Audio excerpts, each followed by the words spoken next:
Hey everybody, welcome to the garden. I hope you're having a great day. Shout out to the lemon and lime lovers and everybody in between. It's time for a market recap.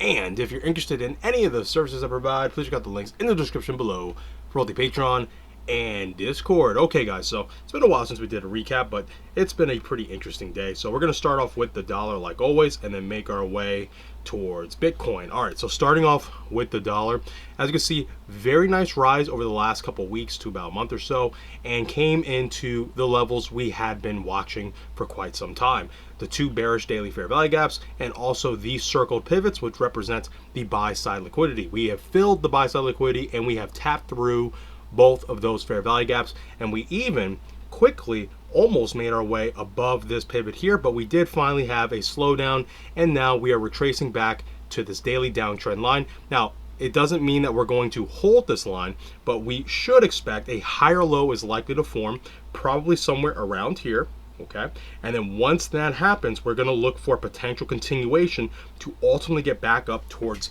the 106, 107, and then eventually 108 to 109 areas, and then we will likely see some slowdown there and give us kind of a stall moment similar to what's occurred here. Okay, so we are not done rising in my opinion, but I do think that we are going to see short-term downside on the dollar, so that should alleviate some selling pressure on a lot of risk on assets, both in crypto and in stocks. But overall, still bullish on the dollar.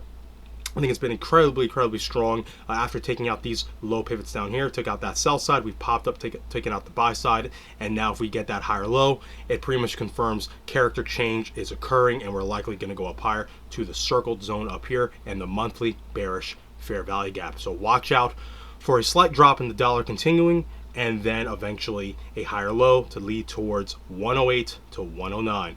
All right, let's take a look at the Dow. So see how the U.S. markets are looking today. Very nice day today. As you can see, it's been following the doodles pretty closely. So we had a nice breakdown after taking out this high pivot right over here. So we took out the buy side liquidity right above there. And I do believe that we're going to see a slight higher high from this area, pretty much a swing failure structure here after tapping into this red pivot here. I have this highlighted because I do believe that if we are in, let's say, a bear market rally per se, this is likely going to be the ultimate stopping point. Okay, so if you believe we're in a bear market and this is nothing but a bear market rally, this is the highest probability area where we should expect the Dow to stop. Okay, so if this is to get taken and we don't see any signs of the Dow slowing down at 35,866, well then maybe we're gonna have to reevaluate. Are we still in a bear market? Are we going into a bull market, etc.? But you don't need to answer those questions. Just follow the charts. The charts will let us know what's happening. But as we can see, going off by our doodles, we're either going to make our way back up, back towards that higher high pivot, the 35,866.3, or we're going to pretty much make equal highs here, maybe a slight lower high at 35,516, and then we will watch the price action here and here for any signs of weakening. And if that should happen, then again, like my doodles are displaying here, looking for this lower move going back down towards about 33,000. Overall though, very bullish on the Dow. And if the dollar is going to weaken out right over these next couple of days, maybe this week, looking for that higher low area, the higher low area, then look for the Dow to kind of do something similar where it's going to look for a lower high or a slight higher high, which might lead to a swing failure pattern, because I do see dollar getting towards 108, 109, and in that scenario, that would likely lead to the Dow breaking back down towards the 33,000 zone. Okay, so back down towards this area here. All right, next is the S&P. Really powerful move, really powerful move. Now we have broken this uptrend. Okay, we have broken this uptrend. As you can see, daily loss of uptrend, change of character, question mark, retracement back into the 1 week bearish order block, which is right up here, and that is definitely in the cards. As you can see, as we have kind of mapped out here, we have the arrow showing us coming into this weekly bearish order block, also this daily bearish fair value gap, and then likely we'll start to see a slowdown coming there, which may lead to the continuation back down towards around 4350, maybe even sub 4300, going into the 42s, right? 4250, pretty much back into this very large monthly fair value gap. Okay, so we are coming close towards a point where a lot of questions are going to be answered, because if we do, let's say, theoretically take out this weekly order bearish order block, then man, I mean, are we in a bear market? Because if we take this out, are we going to take out the all-time high, right? So there's so many questions that are going to be answered in the coming week or two, maybe three. So this end of the month and next month, September, is going to be a big month, because it's going to confirm whether we're in that bearish market that's going to prolong for another year or so, or if it was just a correction and that's it, right? So it's going to be really interesting. And what I would say is, if you're really unsure, you just want to trade level by level. You don't really need to think about it too much, but as a thought experiment and as someone who's trying to learn market structure, you definitely want to keep your eye on it, kind of map it out, do what I'm doing here, right? Leave notes on the chart, ask yourself the questions, and then also using your intuition and also your skills you've developed in reading market structure, leave in the notes what you think is going to happen, right? Say this is happening, and then see if you were correct. So I think that's a good thought experiment, good practice to do, gets you better at reading price action. So we're going to see, are we going to come in, did we change character from this uptrend, a bearish change of character, and are we going to fill out this 1 week order block? So we'll take a look. If we do, obviously, like I just mentioned, look for a move back towards 43 and probably towards 42.50. Next is the NASDAQ. So let's take a quick look at the NASDAQ. Monster move, and very similar to the S&P. What has it done? Just popped up and essentially took out this low pivot. And where are we coming into? What I would say is just keep your eye on this daily bearish fair value gap. So we're literally just a couple points away at this point, right? We're just 100, 200 points away. So watch for this bearish daily fair value gap. See if we're going to have continuation through, and if we actually may, right? We may actually see this move all the way back up, back towards 16,000. But once we get there, that should be an area where the dollar is likely nearing a higher low. So if we are going to make a higher low on the dollar, again, these zones up here are where the NASDAQ would likely fail and slow down and then have continuation lower. So again, this is all under the assumption that we are in a bear market rally. If for whatever reason we do take out these highs, just like with the Dow, just like with the S&P, are we going to stop at the all-time high here? It's pretty unlikely, right? That will then open the door to maybe this was just a correction. I personally am in the camp of a bear market rally, or at least this is not the rally that's going to lead us to taking the all-time high. But again, like I said, just observe the charts. We'll take it level by level. But so far, it's been going fairly planned in regards to how we've drawn this out. All right, so let's take a look at oil, gold, and silver, and then Bitcoin will follow. We got some big news on Bitcoin as well today. So looking at oil, very bullish on oil.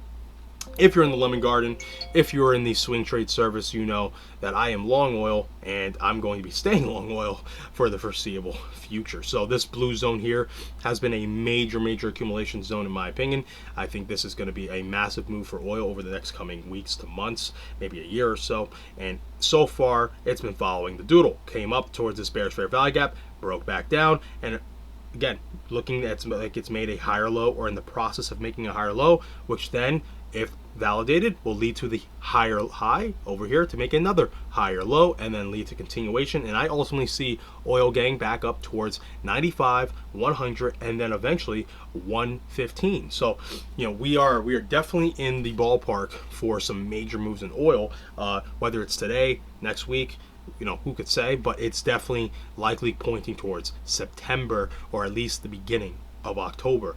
Ultimately, I want to see these pivots up here, these equal highs, that buy side liquidity to get tapped. So that's around 93. So we can round up to about 95 is where I see it getting to on the next leg up, and we'll see how that ends up playing out. But so far, pretty bullish. So far, we're not really showing too many signs of really coming down much deeper. We could potentially see a move all the way back down towards 72, but right now the price action is not saying that. Right now the price action is leaning more towards a move back towards about 85, and then pretty much having continuation up towards about 90. All right, so next is gold and silver. So let's take a quick look and see how gold and silver are shaping up here. So gold had a very, very good day, which makes sense considering dollar had a very, very weak day. So, but overall, gold has been up pretty fun to chart. It's been really, really kind of bouncing around the zones we have here, the fair value gaps. And as you can see right here, nice beautiful breakdown, made a lower high from the all-time high. And then what are we in the process of doing? In my opinion, we're in the process of trying to make a lower high again, pretty much kind of creating this sort of structure here where we go into kind of a grinding structure lower. Now, the moment we show any signs of making a higher low from this low here is when you want to start getting very bullish. I do think that that will start to open the door for a really, really bullish gold that will start to threaten the all-time highs. So that might be, you know, off of the high pivot we may form where we're at now, maybe slightly higher, and we build it here, or we may have to go through another round where we do something like this. Oh, a little bit too deep. Maybe we do something like this, where we bounce there, and then come back up, and then make a lower high again, and then make the higher low, and that may give us the kind of the inclination that we might have a change of character to the upside here. Okay, so that might be happening now once we confirm a higher pivot that ends up being a lower high and then makes a higher low somewhere around here, or we may have to get a little bit deeper and tap into these liquidity levels down here at about 1850-ish to maybe like 1867, just a little bit more. And then from there, pretty much look for upside. Either or, you know, if we do just come back down to about 1910, hold that level. I do think that once that happens, we're really opening the door back into the 2000 zone. So overall, I'm very, very bullish on gold, but I am looking forward to make a lower high around this zone of 1955 to around 1960, 1970. So pretty much this general zone right here. And then once that happens, I will look for any signs of a higher low if they come. Okay, next is gold, silver. Let's take a quick look at silver, see how that's doing. Very good day today, up 2%. Look at this, beautiful day. Really, really nice. Notice how we have these slight higher lows here. You know, beautiful. Look at this, lower low. So we broke structure here, lower low, and then a slight higher low, and on a really nice move up. Now, will we take out this high pivot? We'll see. We are in a major zone here, so it's a very large daily bearish fair value gap. But you know, if gold is going to make that lower high structure, I would be very surprised if we actually, you know, decisively take out this high here. Now, of course, it's possible, but it's not really likely unless gold's not going to make a lower high and we're going to break out. If that happens, then look for silver to take out these highs here and really go back over towards about 26 to 27 bucks, you know, threatening these pivots up here. But currently I would expect something more like this, so where we come in to make equal highs and break down, or we might even take out the high slightly and then break down again. And if you notice, you know, silver is in a much more I would say you know, a rangy structure. It's not as clean as gold, which is not too surprising considering how it's been acting. But overall, this price action has been pretty wild. I would expect that this goes sideways for quite some time.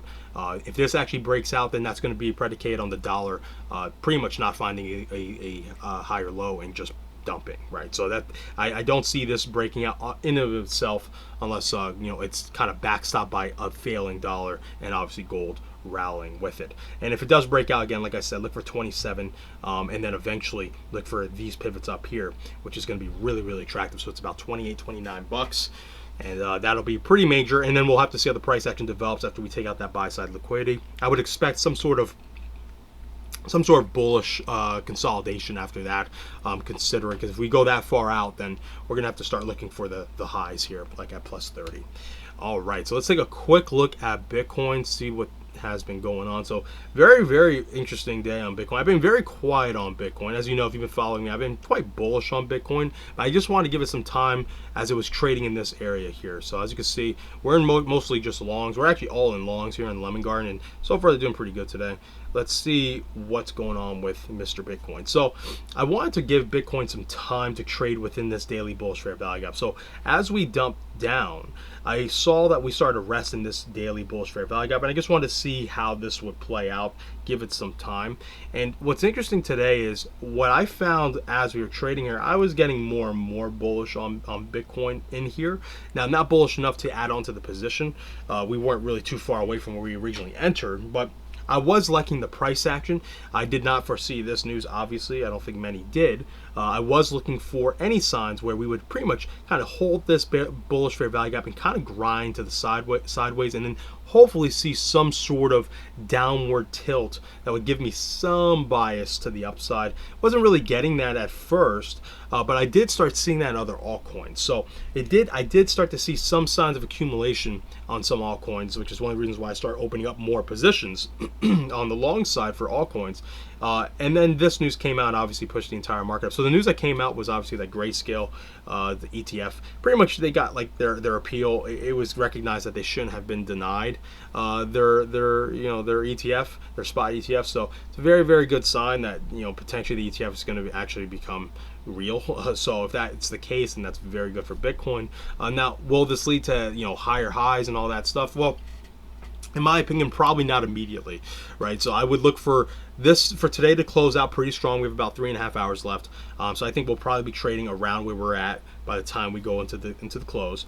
And then from there, I would look for another couple days, maybe even some weeks of kind of sideways trading. Now, what I would look for if we're going to be really bullish is something like this, where we're actually just trading sideways and kind of grinding lower. That would be quite bullish if we're going to get that. But overall, I would be very surprised if we just saw immediate continuation, and I would also be very surprised if we saw immediate, downside. It doesn't really make much sense right now, unless this is going to be coupled with some really bad news tomorrow. So I don't really think that's the case. I would look for kind of something similar to what we've actually seen right here, right, where we have this kind of downward grind lower, but on a much smaller scale. So rather than taking weeks and months, it'll probably take just a couple days, maybe a week. So just keep your eye on Bitcoin. If this does happen, then look for a move back up towards 28,600 to maybe even 29,000 at one point. So right around back towards this daily fair value gap up here. If we do get this structure. Now, it's very soon. We have to take our time with it. But overall, I'm not as bearish on Bitcoin as many are. I've been seeing that people are calling for the end is here and end is nigh. I don't think that's really a great place to be personally. But hey, it did lead to this dump. But I do want to say, if you've noticed the uptrend, right? If you recognize this uptrend, upside has paid way more than downside, and I don't see that much evidence to tell me to start to flip my opinion on upside to the downside. And I want to stay on the side where money has been going. Now, I will say this dump here was very, very strong. Okay, it was very strong, but notice where we tapped into. So notice how this daily candle popped in, tapped into the daily. This is a key daily level. Okay, so this daily level represents a bunch of things. It represents where a ton of sell side liquidity is going to be sitting. Represents where a bunch of wicks have met. It's a lot of levels here on this key daily level, and that's exactly where we tapped. And from there, we've pretty much made a pivot. We took the sell side liquidity here, and now we're showing a major reaction to that. So I have a feeling that this move, if it does have this bullish consolidation that follows, will have more legs on it than many people are expecting. So again, this is just another example of just trade your chart. Okay, so if you weren't long when I was long, okay, and you were looking at this daily bullish fair value gap and you see evidence of it holding, hey, this would have been a great entry and you would have been having a great day. All right, be very careful getting caught up in all the news. All right, the news is the news. It's not the chart. And you'll often see things happen in the chart prior to the news. All right, and a lot of times you'll see a lot of news out there that contradicts what's happening in the chart. All right, and you just gotta be very careful. And I would say, keep your eye on the chart. It'll, most of the time, if you interpret it correctly, it will keep you on the right side most of the time. Okay, all right. So that's pretty much it. Just quick touch up on Bitcoin. Actually, we'll touch on MATIC as well, because that's currently a free trade at the moment. So we'll take a quick look at MATIC. So MATIC had a nice pop up. We're probably slightly in the red right now because they did pop up and then kind of sold down. Now I did a couple add-ons, yeah, so we're slightly in the red right here. So I did a couple add-ons onto MATIC. So if you're not in the Discord, make sure you're in the Discord. So I do free trades, free stock trades, free crypto trades. Right now we're just in a free crypto trades. I usually try to do once a month if possible. And right now, MATIC is the one for that's a free crypto trade for everyone in the Discord. So we've had it's about 2 add-ons so far. So we got our average entry down to about 0.606, so a little over 60 and a half cents. And so far it's okay so far. It's been playing out decently. Now my thinking on MATIC is this is looking like it's likely going to make a lower high of some sort. Now whether that lower high is going to be up here, or it's going to be up here, or it's going to be down here, the point is, what I want to see, I want to give this time to essentially do this. Okay, so I want to see any signs of this higher low here, whether it's here, whatever. Point is, I want to see a structure that is changing character from the drop we've had. Now, I don't use the oscillators, but you could argue maybe this is a divergence playing out, whatever. If that is the case, that's great. Point is, I want to see any signs of a change of character, and if I do get that, then we're going to be looking to target the pivots up here, so back towards about 89 to 90 plus cents will be the general target area. And then if it looks really strong, really strong market, then obviously we might look for the full TP. But point is, I do think that if Bitcoin is playing out as I expect, and and so far it has been, then I will say that this looks pretty strong to create a larger bullish structure. Now the bullish structure could be this divergence play, or it could be something more of a squeezing fashion, something like this. Okay, if that's the case, then be prepared to be in this for quite some time. But once it breaks, then we're looking at a pretty sizable move. If it validates in the direction of where the probabilities are pointing, which is up, then you're looking at a move going back towards about $1 to $1 plus. Okay, so overall, MATIC has been pretty decent. All the positions have been pretty decent. I've been very patient with them, taking my time building them out. Again, you don't want to move fast in the markets. You don't have to. If you're swing trading, you want to take your time. You want to make sure that you have everything under your eye. Everything is clear. Okay, do not allow the noise to kind of push you out of your ideas. The only thing that's to push you out of your ideas is if you see that your ideas are wrong. Okay, not news. All right, everyone, that is it. Remember, if you have any questions, make sure to leave a comment down below. If you aren't in the Discord, make sure to join. It's the easiest way to get in contact with me. If you're interested in any of the services I provide, whether it's the swing trade service, the day trading room, or the tutoring services, you can find the details of that in the link to the Patreon and Discord. You can find all that information in those areas. And also, if you disagree with me at all, please let me know. I say it often. I'd love to see people who disagree with me, because I love to hear your ideas. I do take them very seriously. I do like to kind of have my thoughts challenged. And I think it's very healthy to do that. So I would love to hear your opinions, especially if you disagree with me, whether you're in the Discord or just in the comments section below. All right, everyone, remember, be patient, be vigilant, and be nimble. I love you guys. Take care. Bye.